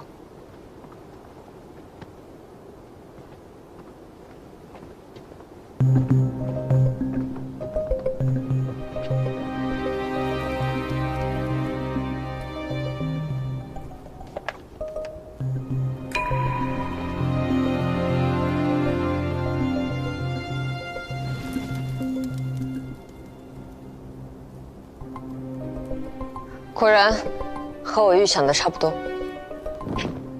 这是固定药叉用的。为了装神弄鬼，还真是没少费功夫。蜡油、丝线。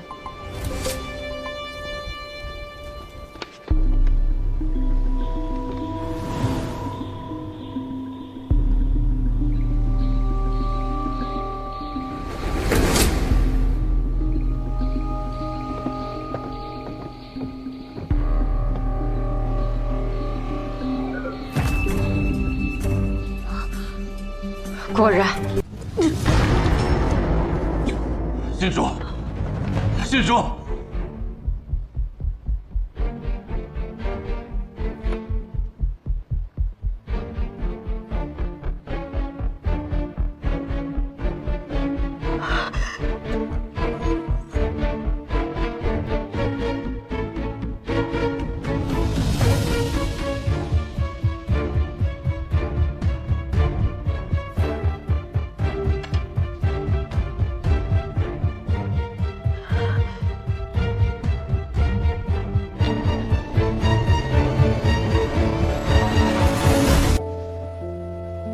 这案子只能我来查，如今有些眉目，不需多时便能查明真相。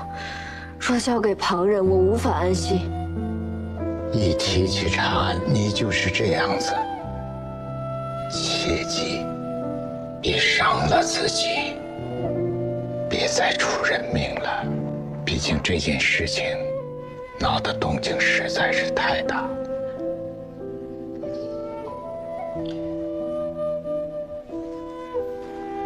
圣上千万别将此事告诉淑妃娘子，九娘横死，娘子已受重创，切莫让她再为我担心。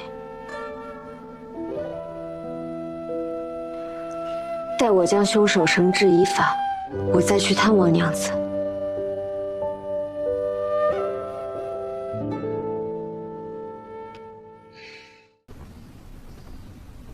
县主。算我求你了，你下次千万别不打招呼就做这种事儿。这次多亏太史城了，不然我就要跟你上坟祭酒了。你放心，我命硬得很。我每天都觉得脖子上的脑袋在打晃，不知道哪天就掉下来了。那就让太史城给。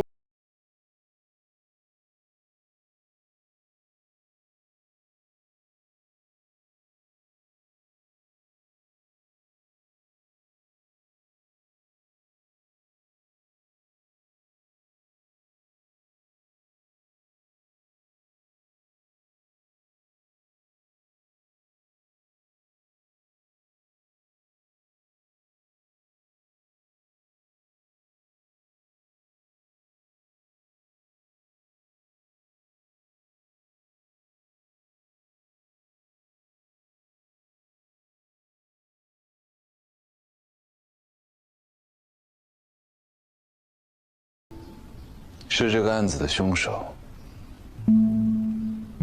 你也察觉到了。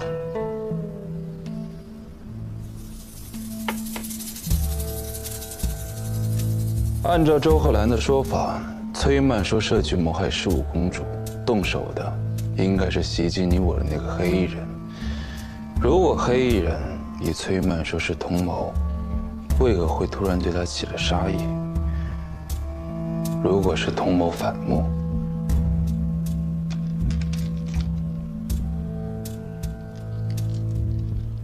黑衣人点火后躲在舞台下，之后混入回纥王子队伍出宫，先是偷袭你，再回到内侍省杀死刘德义。若是再去延寿坊杀死崔曼书，时间上根本就来不及。杀死崔曼书的另有其人。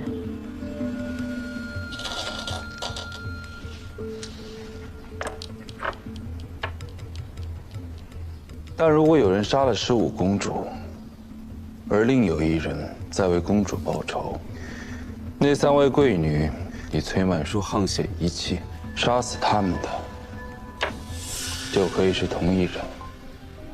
以你对公主的了解，什么人会为她报仇？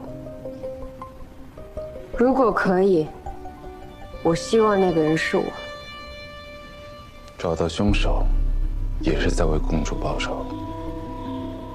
崔曼书身上的伤口极深，而且刀口是斜向下刺入，说明凶手比崔曼书要高，力道很大。凶手能找到延寿坊小院，应该很清楚公主与崔曼书之间的恩怨，能如此决绝地为公主报仇，若非终身死士，便是情深意重。县主余毒未清，还是先休息吧。找到凶手，为公主报仇，你说的。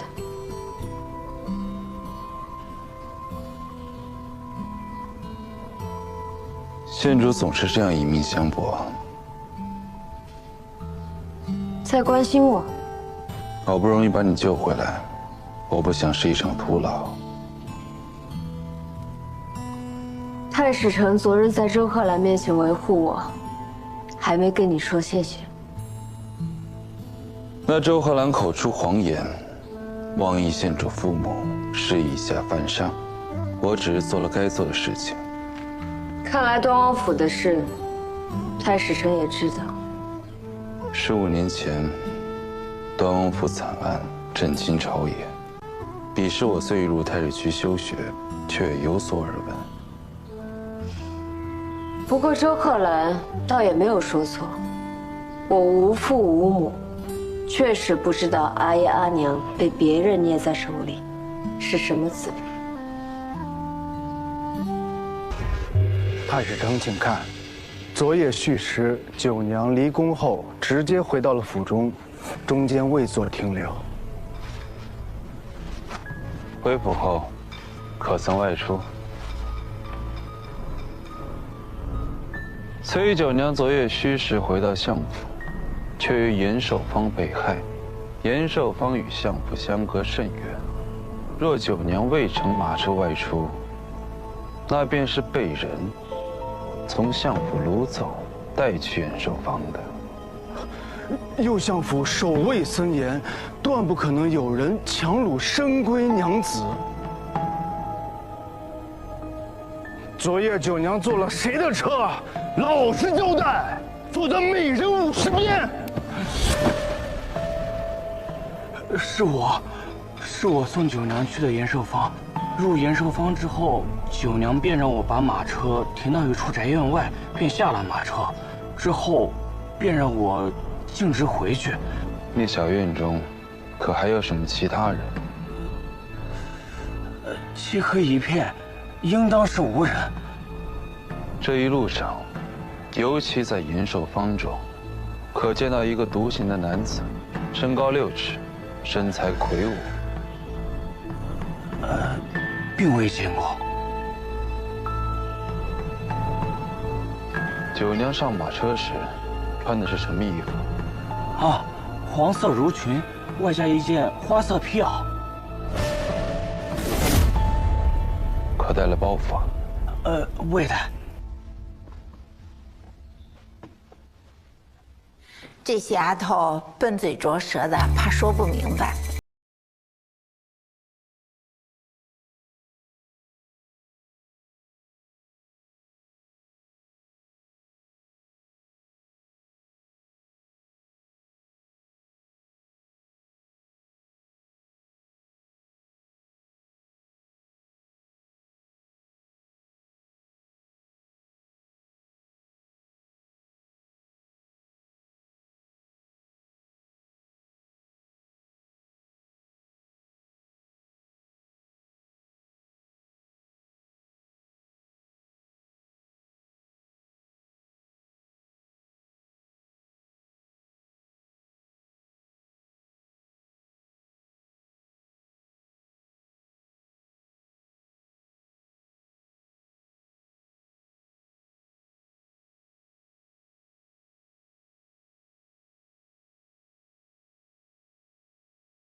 起来吧。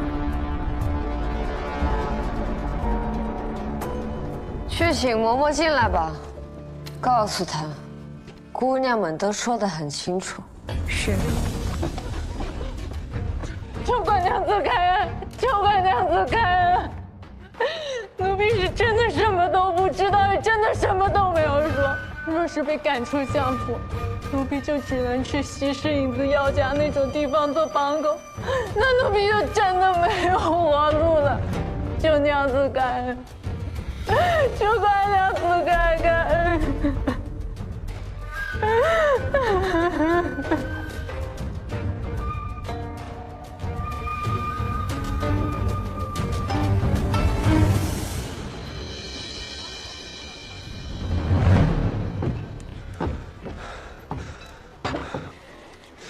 查到了，是宅子原本属于本第一富户分出去的数字，这数字短命，宅子就空了，没人敢住。后来一手给了一个胡商，我们好不容易查到那个胡商，又说已将宅子租赁给了一个叫郭华的将士了。可找到郭华了？没，但是，我把契约从胡商那里拿来了。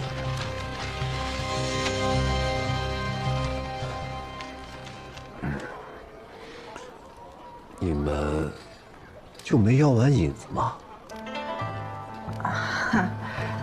等你呢。你人真好。娘子，给我来碗引子。好嘞。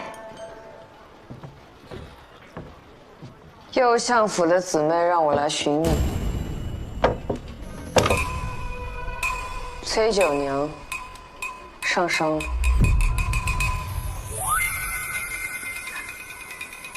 娘子坐吧。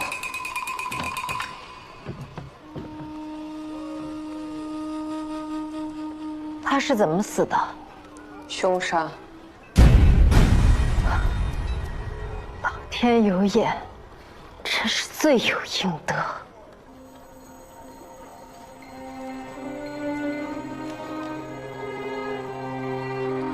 我叫丽娘，我这张脸便是拜他所赐。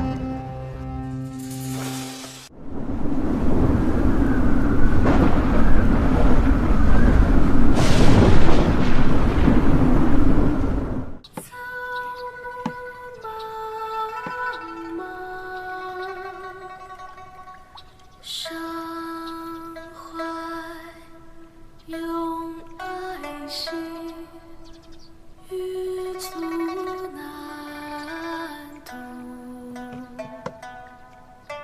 玄心遥遥，空尽描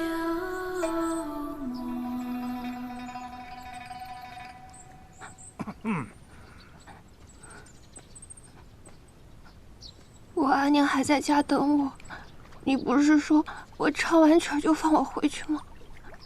哎呦，你瞧这小磊叔，我见犹怜，干嘛要走啊？这多煞风景啊！你就让我走吧，我肯定什么都不会说，什么都不会做的。哦，那你走吧。谢谢观音，谢谢。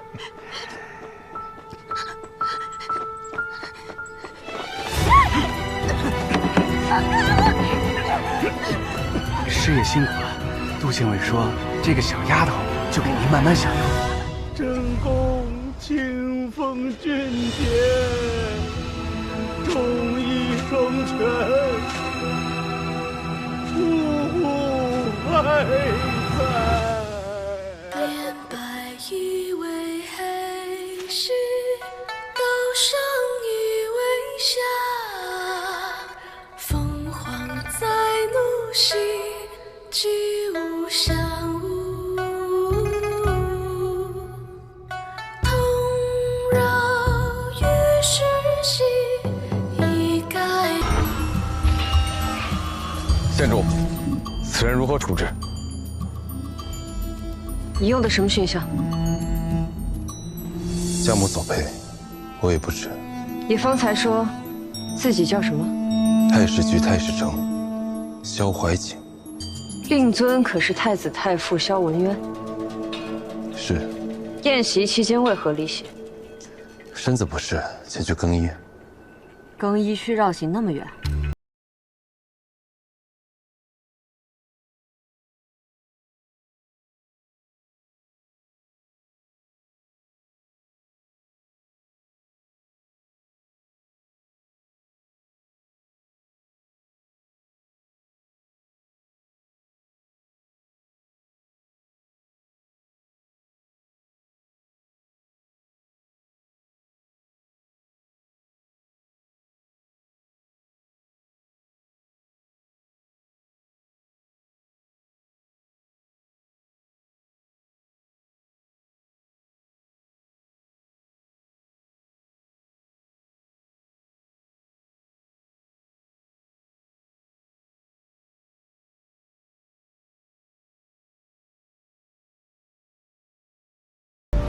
挂中有乾坤。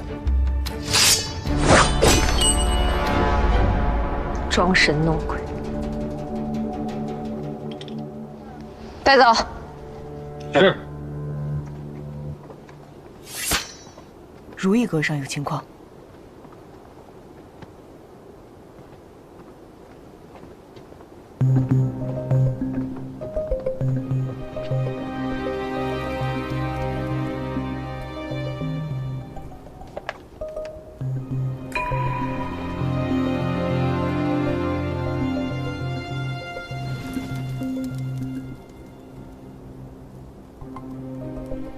果然，和我预想的差不多。这是固定药叉用的。嗯。为了装神弄鬼，还真是没少费功夫。蜡油、丝线。